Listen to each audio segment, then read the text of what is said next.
பரந்தூரில் போராட்டக் குழுவினரை விஜய் சந்திக்க உள்ள நிலையில் போலீசார் பல்வேறு கட்டுப்பாடுகளை விதித்துள்ளனர்.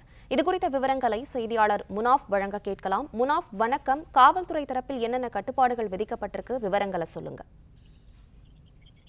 நீண்ட இழுபறிக்கு பிறகு பரந்தூர் போராட்டக் குழுவினரை தமிழக வெற்றிக் கழக தலைவர் விஜய் அவர்கள் இன்றைய தினம் பிற்பகல் 12 மணி அளவில் சந்திக்க இருக்கிறார். 13 கிராமத்தில் 9 கிராம மக்களை சந்திக்க மட்டுமே அனுமதியானது காவல்துறை மூலம் வழங்கப்பட்டிருக்கிறது. குறிப்பாக இந்த பரந்தூர்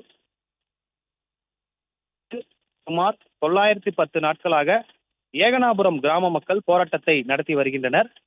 போராட்ட குழுவினரை தமிழக வெற்றிக் கழக தலைவர் விஜய் இன்று சந்தித்து தனது ஆதரவையும் அவர்களுடன் பேசி அவர்களது கருத்துக்களை கேட்க உள்ளார்.